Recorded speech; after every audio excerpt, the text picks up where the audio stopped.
Welcome to the Burning Lighthouse, where we share information to the masses, expose historical lies perpetrated on us by those who enslaved us, the place to find truth about current events around the world, whether it's in your local town or city. The Burning Lighthouse will bring the people the light. After slavery was abolished, many melanated people were sharecropping until many was able to buy their own land and raise families as farmers. Against all odds and all kinds of racism and even death, our people persevered and pushed on. Today we will discuss their paths to generational wealth and hardship. We encourage the younger generation to listen in and pay close attention to the plight of our people, a plight that isn't over by far. Listen to what happened and what is actively going on to black farmers here in America. Their pains and struggles are ongoing, made worse by racism at the banks and the American government. How you doing today, my brother Trav? I'm doing good, man. How you doing today? Yeah, I'm doing all right, man. Let's go. You know how we do it. We get straight in, man. We get straight in. And today, for the audience, man, we talking about our black farmers, and all the hardships and plights that they had to endure and still are going through it. It's like modern day slavery. In fact, in 1999, the we had a racial discrimination lawsuit. It alleged that the U.S. government, the USDA, was discriminating against black farmers. This lawsuit was called the Pigford lawsuit versus Glickman, and what they did was, and they just it's still going on today. But what they was doing was, when the black farmers was coming to get money and subsidies to grow their crops and get the farm equipment and stuff like the white farmers, they were being discriminated against. They wasn't getting the monies. They was only getting, the ones that did get money was only getting half of what they asked for, and this put them in debt, a debt that incurs every day. See, when you or anybody that know about loans, when you borrow money from the federal government, it accrues every day. So as time went on, they couldn't, keep up with paying the bills, plus, trying to farm and provide for their families. Some did, majority of them couldn't.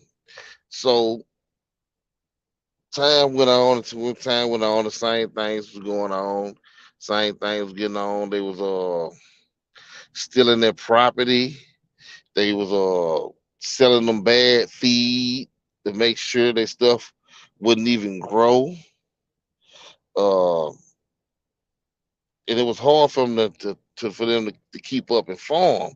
Then they got a lawsuit, some money. The government said they was going to give them some more billions of dollars to try to help them, which is a drop in the bucket when it comes to all these farmers. Because even with the $2.1 billion lawsuit that they did win, it trickled down to so many of the black farmers that farmers was only getting like $20,000 and stuff like that. And that's not enough to keep your upkeep with equipment and seeds, fertilizer, and all this stuff. The white farmers got mad.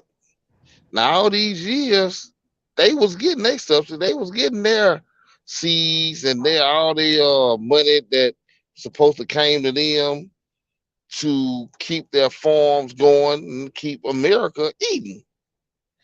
Well, they filed a lawsuit that said it would reverse discrimination about how can they y'all get them money just then. Well, first of all, y'all got y'all's. Well, they stopped the money, they put the money on hold, and it's by the time we talk about some of this stuff, see what's going on with it. Uh, the brother, what was his name? I'm sorry, uh, Roland Martin, that did a piece on this guy called Thomas Burroughs.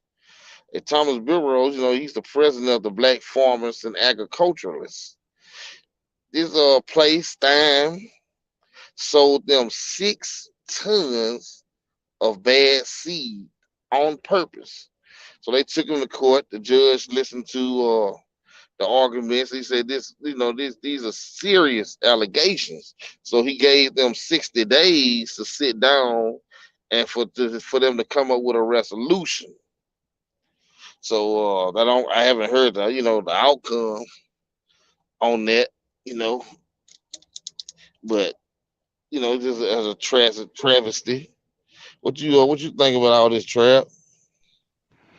Oh yeah, man. It's just something else, to add to the list. What they've been doing for hundreds of years. Yep, Yeah, yeah, 'cause they been doing that since the beginning, really, yep. and it's still going on today. Um, Still going on today. yeah, they took a lot of land from blacks during even like civil rights during that time when we didn't have rights to vote. They'll pass certain laws so they can take their land or wouldn't give them money that they was supposed to give them, just like right now.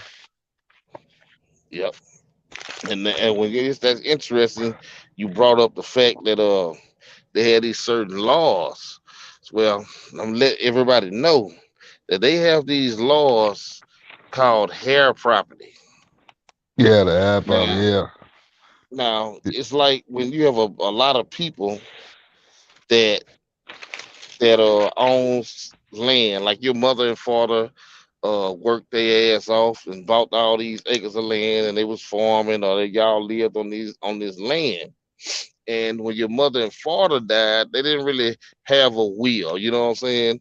They just left it how it is with the family running it. Well, over time, that family, what I'm saying, might have passed away, might have been still living. They had kids, and if as a whole, it's just the family owns this land. So what the people would do, they would come in and get one of the family members to sell a piece of the land to them. So they would sell a piece of the land, and now they own a percentage of the land, and they will go to the judge and tell the judge that they don't want the land, they want to sell off the land.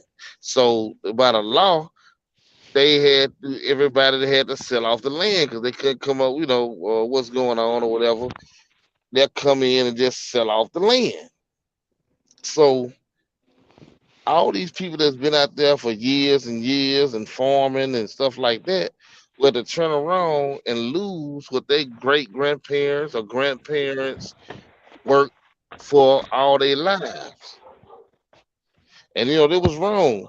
But I know they have a law enacted now from Kansas State president, uh, the dean. He brought it up to some politicians, and they enacted a law now that when something like this happens, that all the family have the right to buy that person off who's trying to sell the land, so the people will stop losing their birthrights and their heritage, And it's predicted like, I forget, it was like 2 billion acres, so many acres. I'm sorry, it's not a correct amount, but it's so many acreage in uh America that is owned by black people, and a lot of it is still the same air property. So If people out here in the world is listening, y'all need to get that structured Yeah, I'm because gonna tell these you what people, they had to. I'm gonna tell you what they got to do. They got to clear title the property. yeah, yeah, It's already there, but they might have to spend like $10,000 or more to do that. yeah. And they already own it, but they got it set up to where that's how you got to do it.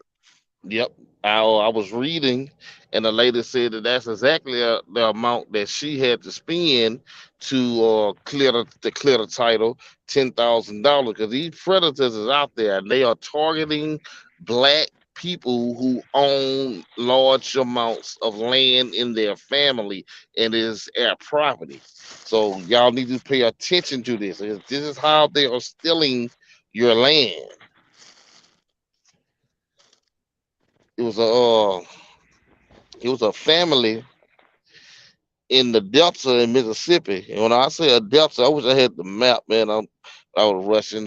Brother's kind of going through some pain right now. My feet is really swollen on me, but hey, I'm gonna bring this information to y'all. But in the Delta, it's a whole bunch of acres, swamp land off the northwest of Mississippi. I think it's like off the Mississippi River, and this is some of the most fruitful land in the world. Not the best fertile in Mississippi, the best fertile land in the world.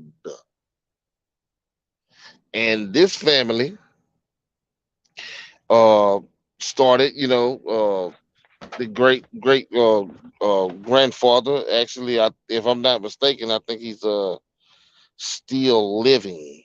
Well, anyway, let me tell you the story. This guy, he started a farm. He was real good at it. He knew the land. He knew how to move his crops around. He knew what to grow, when the season. He knew that.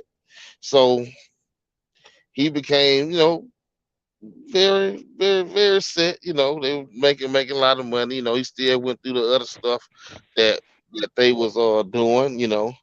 And after World War II, when a lot of the soldiers came back to America, they was gifted all types of lands and grants and loans and stuff like that. And a lot of the guys, they went out and bought land and started farming. Well, the black farmers didn't get those benefits. They didn't get all of that. They didn't get none of that. So they had to go on what they were just paid to go to war. And a lot of them bought land. This guy, one in particular, he bought land. And he, like I said, he was good at it, very good at it. So when they started farming, he got real good. He got real big. He had worked his way all the way up. I think it was like 400 acres, give or take. And in the farming, you have all type of things that happen. The weather, everything comes into play. So when all of this started happening, depression and all of this started happening, a lot of farmers, started feeling the brunt of that. So they had to turn to the government because the government is the people to bail the farmers out because these are the people who feed our people. So they wouldn't give him those loans, and when he asked for the loans and the stuff, they only gave him half. Then they took long periods of time to give him the money versus the white farmers who was getting a week or two getting their money and giving them all even more sometimes in many cases. So the government told the farmers, they said, hey, listen, this is a way that y'all can save y'all farm and be productive. They said catfishing, is becoming the big popular, and they need to ship it and sell it all over the world. So what happened was they didn't tell the black farmers this. They helped the white farmers start catfishing. So this guy, he sees them what they're doing, and so what he does is he builds his own ponds on his own land, and he dug them himself with him and his family. Became very well off with it. Started one of the first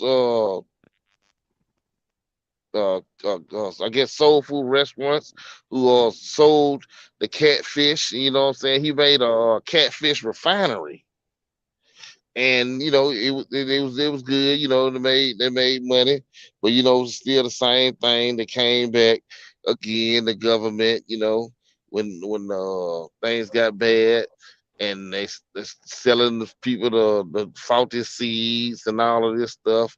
So after so long and long and long, they had to leave the farm.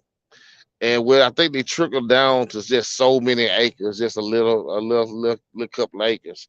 But after that discrimination lawsuit in 1999, they was awarded money.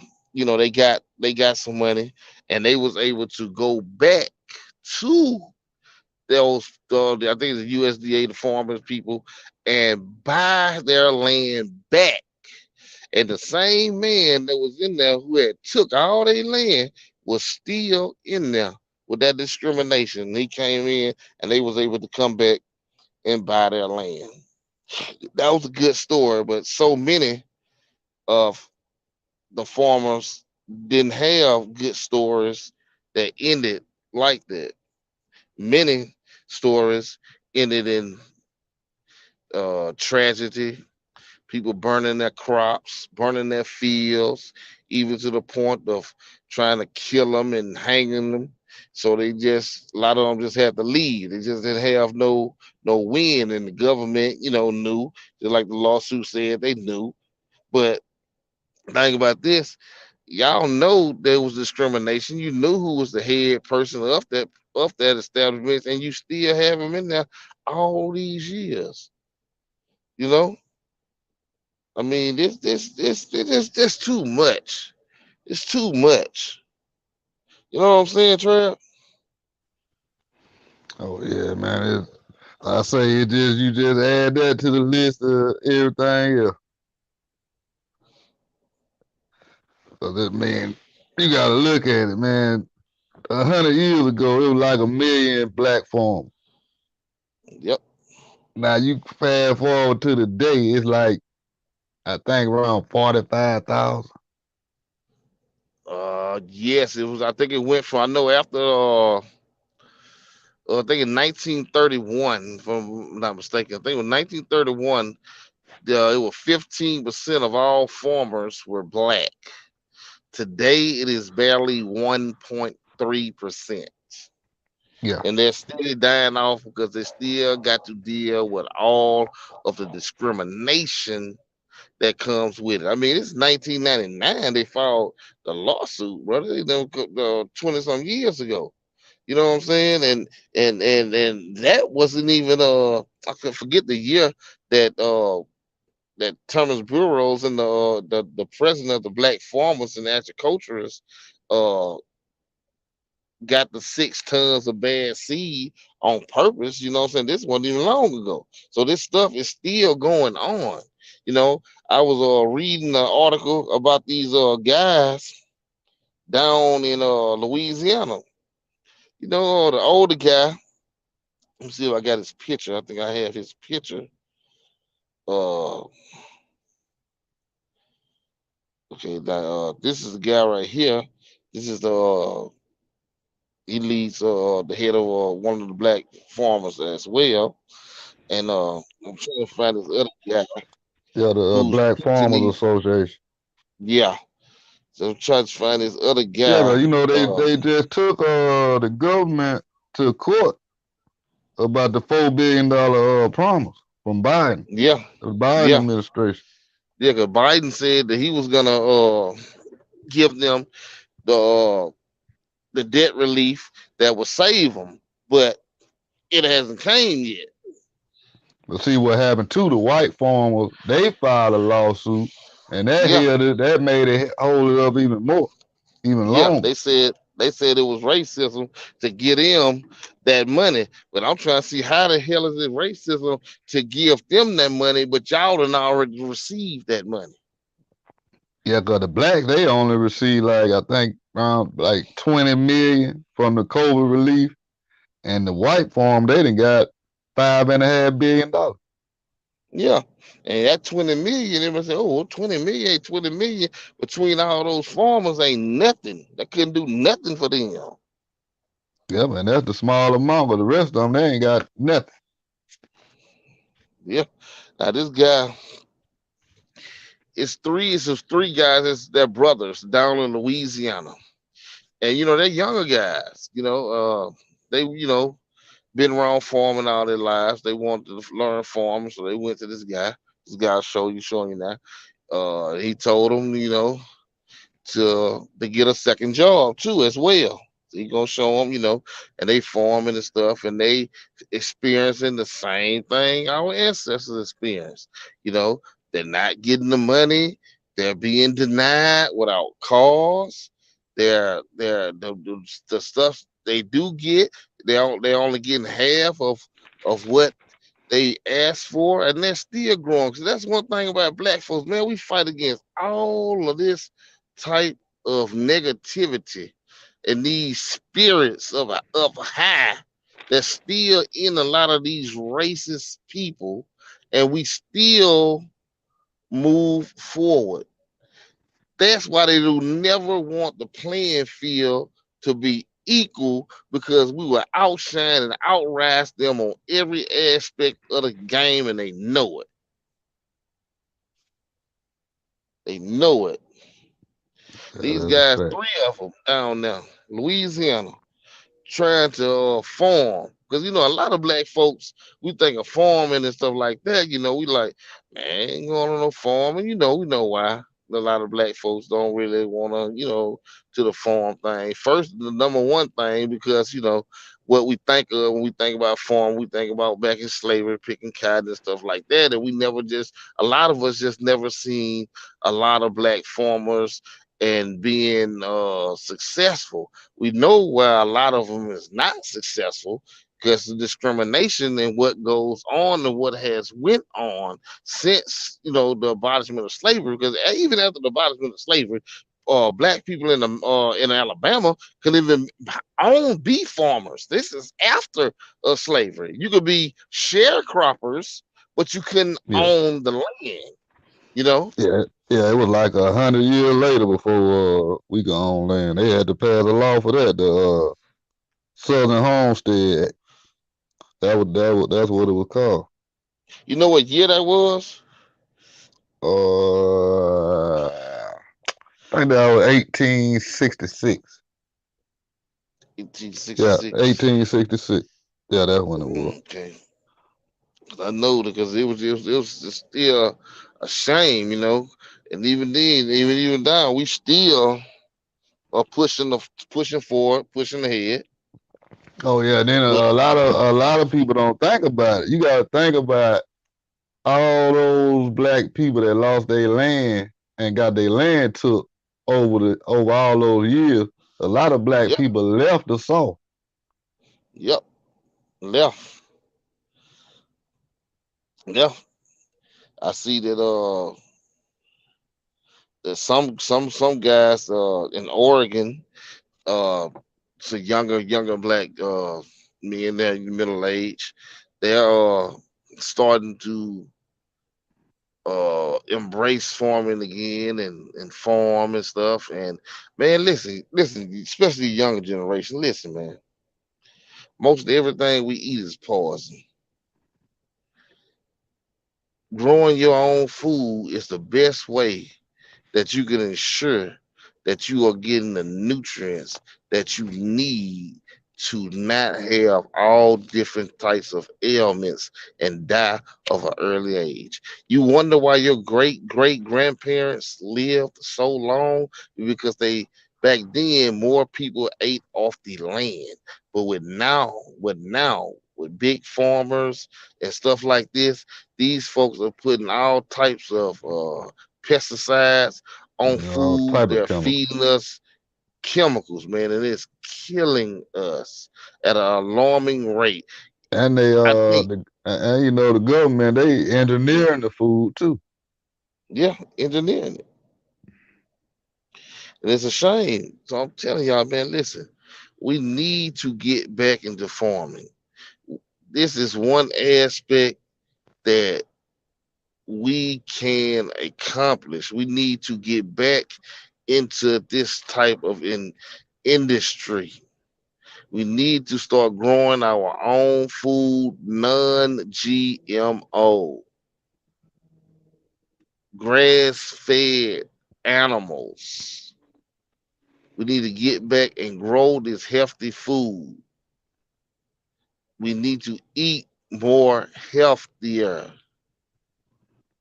because in the long run you will see. I know a lot of you youngsters, y'all think, oh man, I'm young, I can eat anything I want to, that junk ain't gonna affect me. Yes, it will. Man, I'm in this truck right now. My toe is swole. I am in pain right now as I am speaking to you. I haven't went to the doctor yet. I'm thinking it may be gout or it might be arthritis. Both couldn't be cured with herbs. Or if I would have ate right and listened to my mom tell me, boy, stop eating all that junk food. Stop eating all that the McDonald's and all of that. That stuff ain't no good for you. You need some of these beans, some of these peas. But you know, when we was young, we looking on what they showing on TV. You know, Mickey D's, them hamburger looking good. Mama, I want some of them fries. But that fries ain't got none of grease in it, boy. You gonna have artery cancer and all type of stuff when you grow up. Telling Oh you, yeah, cause man. a lot of us ain't making it to be old. No, a lot of us ain't, man. A lot of us ain't. And could you imagine if some of these people were just left alone? If they wouldn't have had to endure racism to this day, right now, could you imagine you get to wake up every day in the morning. You ain't got to go to that old job paying you know $6 and $7 and $10 an hour, breaking your back all through the week to get them couple of $100 when you can go right in your yard, on your farm, on your acres, and you and your family get out there and feed yourselves and provide a living and a job for your children and your children's children right on the land that your great grandfather, your great grandfather sweated sweated out to provide for the family. You could be right there doing this, providing for your family, man. But all this discrimination and all these laws that this government keep throwing at us, and we're unaware of of what's going on. Knowledge is power. That's why the Burning Lighthouse, we bring you knowledge so to empower you. Ain't nothing wrong with farming, man. Ain't Cause nothing wrong. that's why they got all these distractions going on. Yeah, keep you away from stuff, man. But see, These the most important thing too, a lot of us need to learn our history. got to If we learn don't this learn, history because if we don't know the history, we gonna continue to repeat the same mistakes over and over. over and over and over again. Because they ain't throwing new tricks at us, man. It's the same stuff. See, at first they hit you with sharecropping. They were like, well, okay, sharecropping is when you farm the land and you keep a certain percentage of the proceeds with you and the landowner decide. But see, what they was doing was after slavery, and they told them, yeah, you can if you stay here, we'll do sharecropping, and you keep the proceeds. You know what I'm saying? I keep some proceeds, and you can provide for your family. You know, with the stuff that you keep, you can sell. So what they did was when the harvest came in and these black folks, oh yeah, we're gonna be good, we're gonna be good, we're gonna be good. The slave owner, ex-slave owner, still a slave master in his mind anyway. The only person he mastering his own trickery ways. Told him, well, you gotta pay for these shovels, these pitchforks, all these hammers and the nails, uh the rent for being on the land, all these crazy stuff. So when they was finally able to pay off everything, they ain't had nothing. So they winded up still working now. And then back then they got the sheriffs to say, well, if you older man, you can't just leave until you pay all this stuff. So that was a way to keep them still basically enslaved. So now what they doing is if you come in, say for instance, you need 100 bushels of seedling, you're a black farmer. They give you 25 bushels of seedling. So now you know the 100 is what you need to pay the loan off and continue to grow as a sole proprietor or LLC, a business owner. The 25 is not going to do anything for you. The 25 is only going to help you provide for your basic needs. But you still have that 25 loan you have to pay off that accrue every day. So now you're falling behind. So after so many years, 10, 15, 20 years of you steady making payments but not paying it off, it has accrued so much that it's just too much to to come out of. See, it's the same thing. It's sharecropping, but now it's to the USDA or the US government got you sharecropping. So you're technically still a slave unless you just want to walk off and leave everything, your whole heritage, everything. Because without the slate being washed clean, and we know that is and they know that it's discrimination. The lawsuit even warned tells it's discrimination.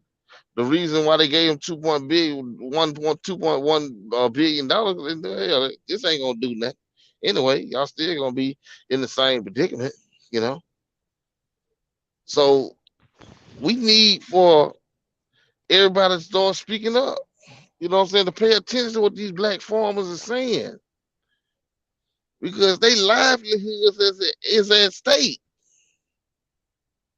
Yeah, that's something a lot of people right now need to focus on. Cause people don't realize how important that it is that we keep our black farm and grow and get these younger people to learn from farming, That's learn how to right. get property and land. That's right. I know this lady So right that's the down the only street. way. Cause I'm telling you, we gonna be in 20 years from now, we'll be in worse shape than we are right now. Yep, So we going backwards. going backwards on the same old tricks because enough of us ain't paying attention. Enough of us ain't standing up for the people we need to be standing up for. Because without black farmers, man, these folks gonna feed us anything. Yeah, but a lot of us are programmed to where we just want entertainment. We don't want education. We don't want the knowledge to do better. And that's what we gotta get away from. Gotta wake these people up. Gotta shake them up. Gotta wake them up because it's now or never. We already behind. And man, just think about all the black youth in the world in this country that could have an outlet on going out there working with your hands on some land that is yours. The production that you can produce off this land to feed yourselves, to feed your family. I know this lady, she's an older lady. Uh, she grows a lot of stuff in her yard. She don't have a real big yard. It's probably not even. I know it's not even 25% of an acre. Which is a lot. Say about two nice sized lots. And man, you ought to see how many people pulls up to her home to buy the stuff that she's growing. A lot of you youngsters, man, that's out here and y'all need jobs and stuff, man.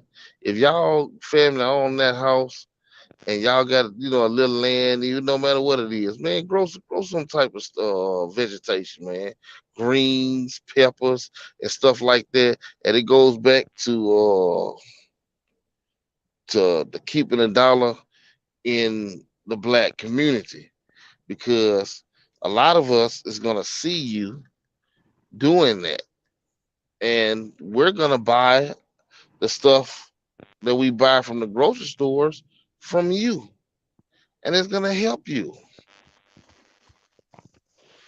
And people don't know, we'll rather buy from you. Yeah, rather buy from you. Better than going to the grocery store. I don't know what we're getting up in there. Keep the money in the community, plus it's healthier food. That's right. Keep it right in our community, man. That'll help a lot of young teenagers, you know, and families, I right in Tomerville in Mobile, Alabama, this guy uh I met. He was my cousin Jonathan's friend. I met him and I was telling him about that I went through I think it was New Mexico, and I went through a city that they call the pepper city of the world. And I would tell him about all the different peppers I seen, and I cook some peppers in my food. And he was like, "Man, you want some of them peppers? I got some of them peppers right at the house." I said, "For real, man?"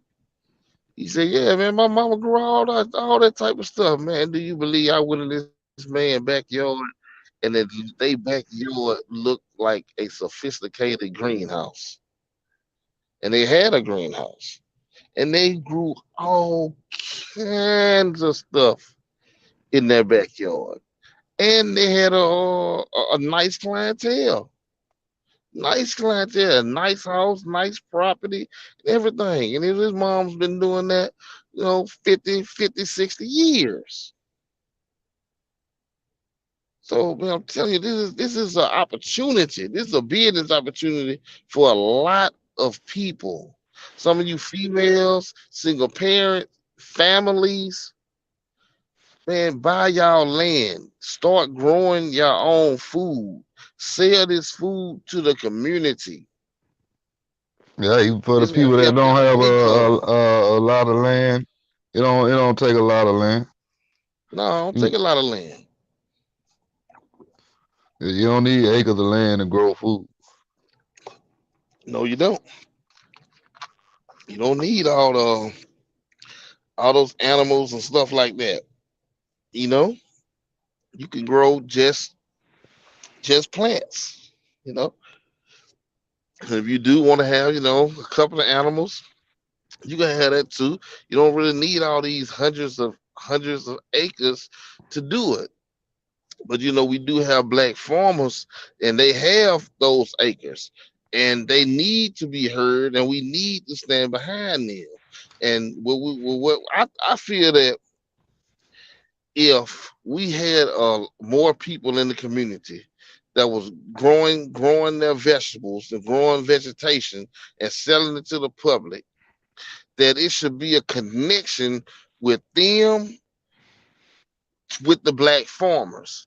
So with the black farmers selling all this stuff, to the big markets and stuff, they still have a connection to local people throughout the country that sells it in the communities, and these black farmers could sell directly to them as well. That would help their revenue, and that would help the people in the community revenue. And just like they want to always trying to cut us off and cut and take from us, that will cut some of them off. Because when we stop going to their grocery stores because you're not supporting black farmers, who gonna buy it? You got it in our neighborhood. If we're not coming in there buying it, then what? That money comes directly into the neighborhood, and guess what? It stays directly inside of the neighborhood. Group economics. Yeah, that's the only way we're gonna get out the hole. That's the only way. Otherwise, if it keep going the way it's going, and they keep doing the farmers like that, we gonna lose even more black farmers. Yep, and we need them. We need them Cause even right now, who you got they got Bill Gates. buying up Right, all the farms. right now he own probably half the farmland of all black people in the United States. He owns half of that land right now. But that's Yep, one man. and that's one man. And he's supposed to be on in the electronic world, but he's buying farmland. What he got going on? You Yeah, know? he done bought up acres, hundreds of millions of acres of land over the years. Yeah, And I say he got I forgot how many acres just for farming. And I say that equates to half of the black farm. yep. And it's still a lot of black folks that grow stuff, but it's just not a lot of them. I know this guy. Uh, I think his name Mr. White. He over there off Martin Luther King by the Dare Fresh, behind Dare Fresh. He used to Yeah, stay there. He used to had his field over there. He moved now, so I'm quite sure wherever he's still continuing it. Where he used to have his field, well, actually it wasn't even the field; it was just a lot, and he would grow different stuff over there. For his food, he sold it, and he would always tell us, y'all want to, man, y'all know go out there and get some of that stuff. But with him moving, I would still come by there, to visit Ryan, talk with him and stuff. I would look at that field. You can still see stuff growing from the last stuff that was there. Potatoes and greens. And I was like, wow, that stuff still be growing over there. But you can say it's not being upkept and stuff like that.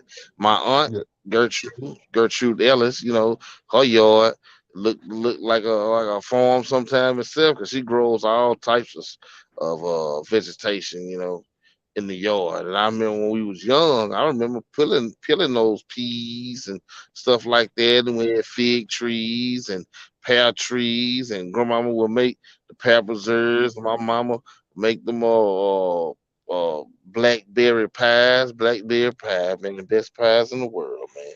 Pecan pies, what I'm saying? Pecan pies and all of this stuff, and the greens and potatoes and stuff like that. And that's how that helped us survive, man. You know, and with these black farmers having to go through all this, I mean, it's been for them. This been going on forever and a day. You know. oh yeah, oh yeah. 'Cause even the USDA they admitted to a decade like 30 years ago that they was being discriminating against the black farmer, but they continue to do it. They still doing it right now. Yeah, but they continue to do it. Ain't no oversight, man. We need some oversight over there. We need a lot of you people that a lot of us that vote and stuff, and a See, lot the of us the that the oversight is us, but yeah, that's we what the ain't main we ain't oversight need to be us. it ain't enough of us doing enough. Yep, you're right. But a lot of us is out here, man, need to start talking to these politicians, especially these black politicians and politicians from our district and stuff like that, and bring some of this stuff up. I know a lot of us, live up in the cities and stuff, so we don't really know about farms and stuff like that. But even in the cities, man, I see where people got their little gardens and growing and stuff. Man, patronize them people. Yeah, Patronize those people. it's a lot of people in the city here in Mobile. But all of them they've been doing it for years. A lot of older people. Is A lot of nobody really older people. like our age or even like the younger generation. No, nobody's growing anything. Yep. It's a small percentage. Most people don't even know anybody that's growing anything. Yep. That's right. We need to turn these young folks on to this, man, for this another market that we used to be a part of be gone. You know, we need to, because if it's gone, man, that's revenue. That's revenue, another lost market of revenue that we losing. You know, I mean, one day I brought some cotton seeds home. I truck drive, and so they had loaded my truck up with a whole bunch of cotton seeds. But the cotton seeds, they don't put them in boxes or crates or nothing like that. They just blow them in your truck, and they vacuum them out when you get to the spot. So it was a lot of them left, and I was I felt some type of way about them cotton seeds. But when I was thinking, I was like, man, shit, I grow some of this right in my backyard. We use cotton for all type of stuff, you know. Yeah. And I brought them home. I don't know what happened to them, but I think my mama and my daughter throw them away. Cause I don't know what happened to them. Everybody claim they ain't know, but I think they might have been feeling some type of way too. But we got to get out of that, because black folks always farm. Every human being in this world started off farming. It's probably like the oldest profession for real, growing food and healthy food.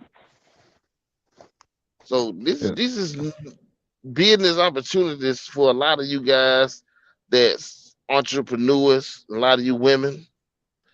Start learning how to grow your stuff. Get in contact with some of these black farmers and ask them stuff, and ask them, could you buy stuff directly from them to sell directly into the neighborhood, instead of open up all these little businesses. You know what I'm saying? I ain't gonna say talk that bad on no business. You know what I'm saying, like that or anything. But I believe that more and more American people are realizing that health is wealth. So with that being on the horizon, because it's already here, but it's more and more of us are coming. So I say on the horizon, we need to get back into this field.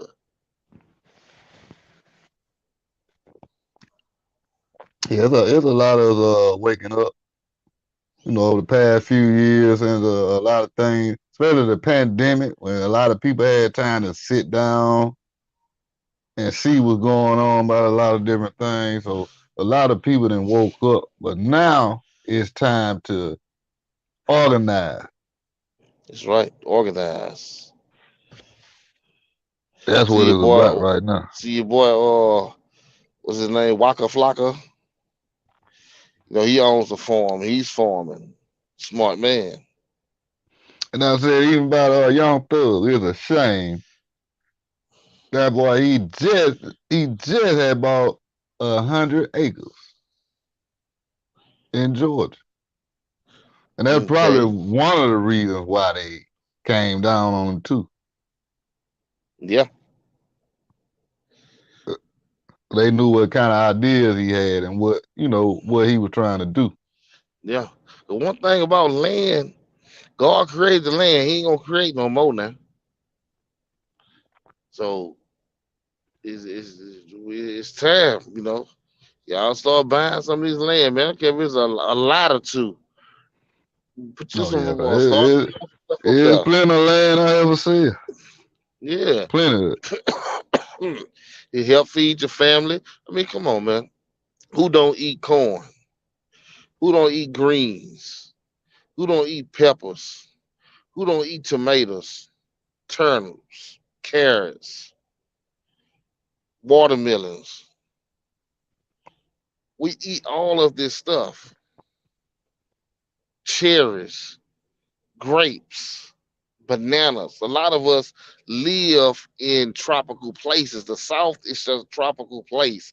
Mobile, Alabama is a tropical place. Yeah, for us over here and like down in Florida, that's like the closest it get Yep, to our original land. to our original land. That's right. And our original That's- land, it ain't no winter. It don't even get cold. It probably feel like spring and they winter. yeah, that's how it usually be in Mobile. I know we'll catch well, I say what about 2, 3 weeks spread out around for our winters most of the time. Yeah, yeah, it got like that over the last like probably maybe 25 years. Yeah. Cause back then, it'll get cold once October hit. It'll be freezing by the end of October. Now, it might Mm, be December, January, we still wearing shorts. yep. Yep. Because the chemicals, the ozone messed up. So it just, hey, it's burning up over here. Oh, lately, Yeah. man, there's been fires going on the interstate. Like every other day. Different part of the Fine. interstate been on fire down here. Mm, That's Up to global warming. I-65, I-10. That's global warming. But Oh yeah, then out west, it's the water drying up out there on the west coast. So in so many years, it's gonna be dry out there. yeah, yeah. I heard that it might supposed to be get cold down there for like 2 days and then drop back and then go back to the low 80s. It got Logan saying it's cold right now out there in Pritchard. Boy, you Oh don't know what yeah, it's cold chilly. is. It's Yeah, it's chilly right chilly. now. It's supposed to get down to like 30 something. Yeah, But that's a as I big said. difference because it's been like 80 something degrees in the high 70s every day. Yeah, I know, right? Say, I say, man, some of these folks out here in Colorado, they drip down to -10, -15s. But I'm gonna remind you, if you'd have forgot, we by the water. Yeah, you by the water, so that cold is different. So it's a different cold. That's just like in the summer. I can Call go it out lake there to effect. Texas. I can go out there to Texas in the desert. It could be 100 and some degrees. Won't break a sweat. I could be down here in Mobile, Alabama. It can be 80 some degrees. You'll be sweat. You'll be soaking wet outside. Yeah, that's that cold heat. I mean that the desert heat is it's a dry heat, so you don't really sweat. Yeah, it When be you humid here. the humidity in Mobile is so high that you sweat a lot and you really feel the heat. You're gonna sweat out of so many t-shirts. So that really is a great place to grow so much different types of stuff. And then Mobile is the rainiest city in the nation, so it gets plenty water. But I ain't gonna lie. Lately, it's been hurting the farm because it's been dry. Hmm. Yeah, it just rained probably once in the last maybe like a month. It's been dry. Hmm. That's that global warming again. Things are changing, you know. and we got to get ready for it. The farmer's almanac. If anybody know what the farmer's almanac is, it's a Yeah, guide yeah, to for the show you farmer what when the time to. plant when the plant stuff with yeah, all of this stuff that was created by a black man, and they use the same farmer's almanac that they've been using for how many years now? Oh man, so many. Yeah, So what about yeah, a it's been hundred a long years or time. longer than that? Yeah, probably longer than That was that. yeah, that was created by a black man. Yeah, it's been longer So than that. we Way we longer than that. we we know land. We know the environment. We are melanated people.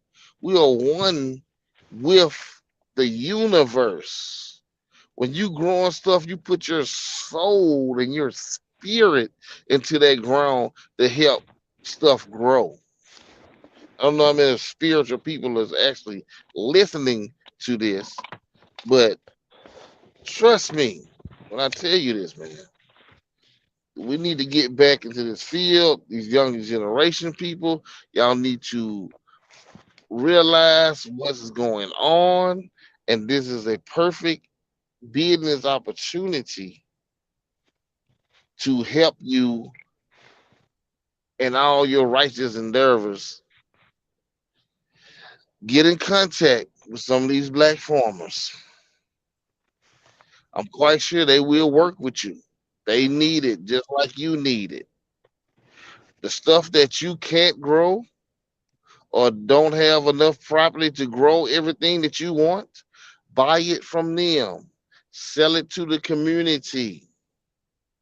Sell the stuff you grow to the community. The community will support you. This is a way to help you. You single females, you single men, you families, y'all start growing your own foods. Get in contact with some of these black farmers. They need our help. They are our people. We need to help each other. Only together can we move forward. And now we are moving backwards. We cannot let our black farmers down. They've been let down too much. They've been fighting too much. They're losing everything. They lost their heritage. We need to stick together. We need to get in contact with these black farmers. We need to embrace them. We need to learn from them. We need to teach our children how to farm, how to grow their own foods. We need to stop though giving our money to people who don't even live in our communities or care about our communities, care what the hell they are selling us. And get out these grocery stores, go back to buying stuff that is healthy for us. You can make all type of medicine out of these plants and stuff, man.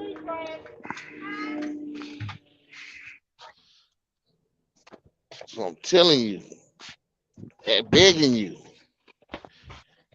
come back to your roots.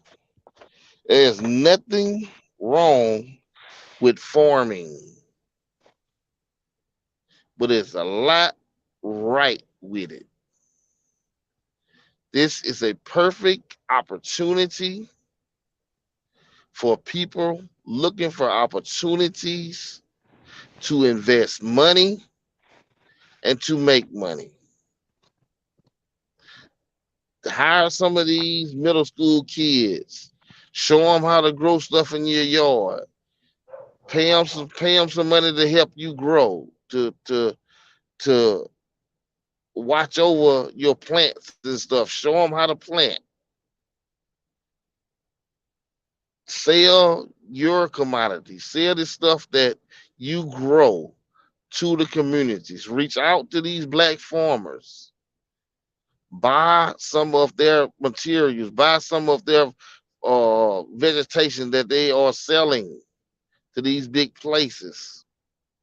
Open a market between the black farmers and our black communities.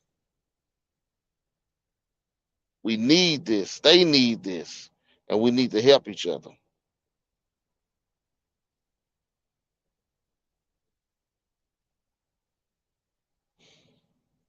But we've come to the end of another good topic at the Burning Lighthouse. So I'm going to leave y'all with these words. For people that need to invest, people looking to invest, people looking for a way out, a business opportunity, a chance to become your own man, your own woman, a strong family. Farming can put you there. Farming can put you there. Yeah, Good it can night. change your life. That's right. Good night, America and the Good night, world. everybody.